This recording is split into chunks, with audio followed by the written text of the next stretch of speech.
It is Friday, November the 10th, another night of action in the NBA. 8 games on the slate tonight. I will be involved in 3 of them. Let's go ahead and get to them quickly. Why don't we start in Detroit, where the Pistons will host the Atlanta Hawks. Detroit, an 8.5-point favorite at Betsafe, 208.5 the total in this one.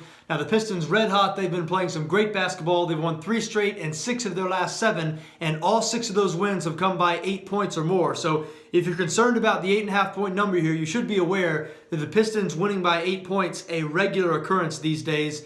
The Atlanta Hawks, meanwhile, one of the worst teams in the NBA by any measure. The Hawks just 2-9. Their roster devoid of quality offensive players. I mean, Dennis Schroeder, far and away their best player, but he's not a great outside shooter. And beyond Schroeder, I mean, what do they have? They don't have any other players beyond Schroeder averaging even 14 points per game. I guess Taurean Prince and Kent Bazemore are sort of their number 2 options on offense. And they're not any good defensively either. 26th in the NBA in points allowed. The Hawks surrender 110.5 points per game. Only 4 teams worse than that.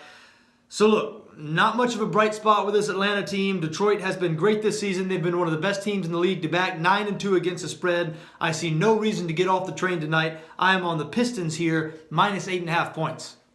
Moving on now to Utah, where the Jazz host the Miami Heat. Utah, a 3-point favorite at Betsafe, 196.5 the total here. Now, the Jazz need this game. They've lost 3 straight. They've had a couple of days off. You look at what's gone wrong with them lately, and surprisingly, it's been on the defensive end. This Utah team, one of the best defensive teams in the NBA when they're engaged, but lately, they have been terrible on that end of the floor.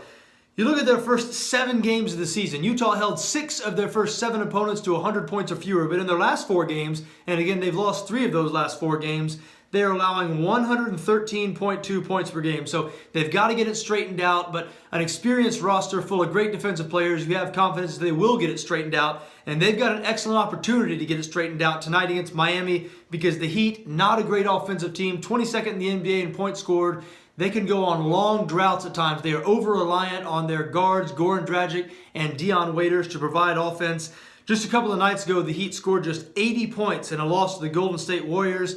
This the 5th game of a 6-game road trip for them, so you wouldn't be shocked if they came out flat. And again, Utah should be on top of things, you would think, having lost 3 straight games and having a couple of days off, playing as poorly as they have defensively. I expect a spirited effort from the Jazz here. I do think they're going to have enough to beat the Heat and cover the 3-point number. Final game I'd like to talk about on this Friday. What about the Brooklyn Nets going out west to face the Portland Trail Blazers? Portland, an 8.5-point favorite at Betsafe, 222.5 the total here.